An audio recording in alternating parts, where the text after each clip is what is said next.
Yep, we're back. How we doing? Another video for you from Blues Nation, and first of all, super excited. This last week was kind of a pretty big week building this community, so super excited about that. You know, we're a fun crew. We're getting close to, if you remember, if you've been around, my goal for the end of this year is to get our team, like our group, up to 50 subs, and we already are getting really close to that. So we're up to like 45, 46. So just super fun, you know, continue to build this, do this together, the very starts of it. So if you haven't subscribed, if you haven't liked, I'm just doing this at the start so I can get out of the way and get into the real stuff that is exciting. Go ahead and do that. Excited to be kind of here at the ground floor. So if you're here watching first time, probably, this is the normal Chelsea channel, talking about stuff in kind of a unique way, sometimes with kind of integrating FC 26 type stuff eventually. Just kind of a fun way to look at our team and the Chelsea. So let's just go ahead and hop into stuff, because today is going to be your regular match preview. And to do that, first of all, what I wanted to do is I wanted to talk about what is our updated understanding of current injuries. Who can we expect to play before we build a lineup together and before we look at our opposition. So let's go ahead and hop over to an article to look at who is injured. Okay, guys, so I'm looking here at the Standard UK. I'm fairly sure this is a fairly reputable source. I was trying to find something as updated as possible. Of course, the pre-match conference has not come out yet, which is going to be our best standard to look at, no pun intended. So go ahead, obviously listen to that whenever Enzo Maresca does that, probably I'd imagine tonight or tomorrow. But we're going to be going with this for now anyway. So major news. This is really unfortunate. Dario Asugo, our Moises Caicedo deputy, essentially had a pretty substantial thigh injury during his time with the Portugal under-21s, and he already has had surgery for that, which is crazy. And right here you see it says Chelsea fear Asugo will be ruled out for a minimum of 12 weeks. So he might not be ready close to really the new year once he gets reintegrated into the squad. So not good news there. Obviously he won't be playing. Then we scroll down here. Liam Delap, we all know this. He's likely to be out till around November with his muscle strain as well. Hopefully he continues to get better, and hopefully the cover with Mark Gue will be enough for us. So yeah, he'll be out till about November, won't be available obviously. These two are the ones that most apply, I think, to Saturday's match, and this Cole Palmer and Garnacho. We see with Cole Palmer first, of course he withdrew from Chelsea starting 11 against West Ham right before the match, and it wasn't actually an injury, it was a precaution. That's an important piece. So, at this level of sports, you know your body way better than any of us do, right? So if you feel any type of tweak, you can recognize it, hopefully, before it's a problem, so that you can rest, recover, and avoid that problem. That's been the deal with Cole, and it's been a day-to-day process, but there's optimism that he would be back after the national break, and supposedly he has returned to training this week, so he should be playing. That is the hope. And then Garnacho, obviously he was signed recently.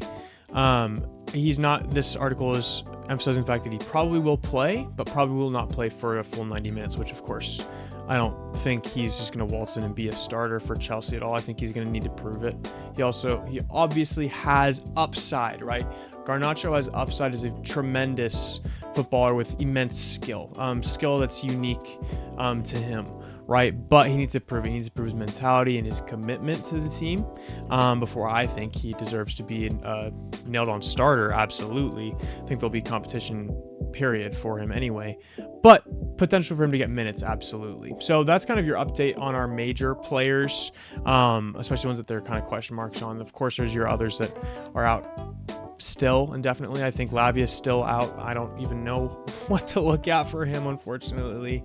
Colwell's out for most of the season, but we should hope to see Cole Palmer and hopefully Garnacho as well for this game. But let's go ahead, now that we've kind of dived into that, who do we expect to see in the starting 11 post international break this Saturday against Brentford? Let's go ahead and hop over and do that. Okay, guys, so you see my lineup here on Lineup Builder. If you've watched our videos before, a lot of times we'll use a different lineup builder, but for some reason I can't find some of our active players on the one I normally use, so we're using this. And once I'm able to purchase a more of a budget option to FC26. We'll be doing stuff on there and then actually simming the matches to see how things go. But we'll do this on Lineup Builder for today. So if you want to look here, we're going to start in the back as we always do. Rob Sanchez is going to be a boring pick most games this season. He's started this year off not doing much wrong, and I think he's proving himself to at least be a solid goalkeeper. I don't think he'll ever be world class by any means, but I think he's proving to be a good option.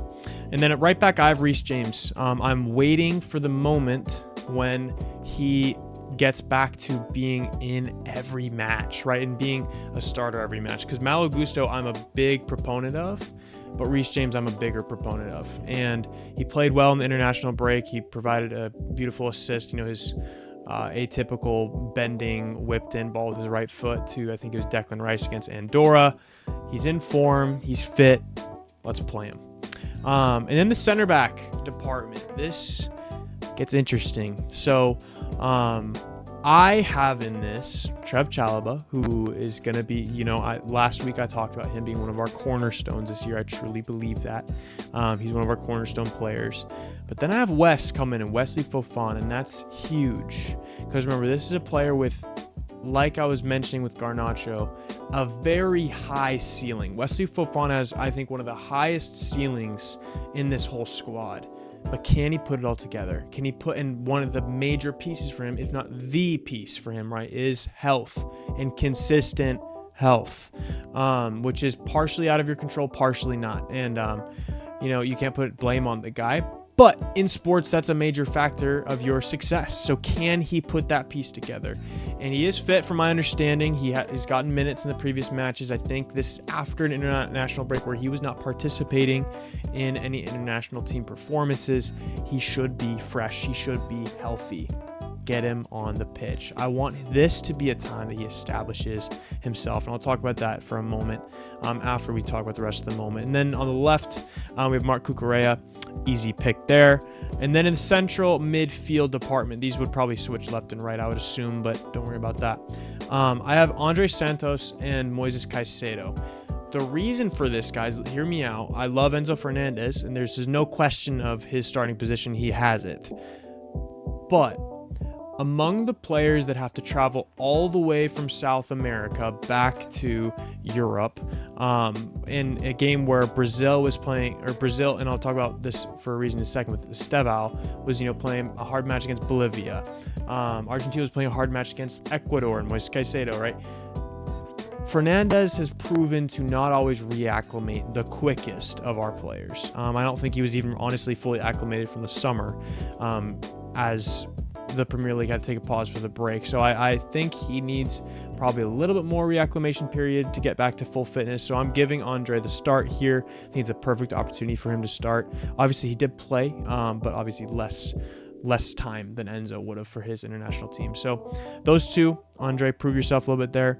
And then in 10, Cole Palmer. That's a bit of a risk. I could see that not happening as well. But I do think he'll start for us. I think he's healthy. I think the international break actually did come at a pretty ideal time, if I'm being honest. For him, not getting to participate is not ideal, but for his ability to recover for the Premier League, absolutely ideal. So I have him there. And then on the right, I have Pedro Neto.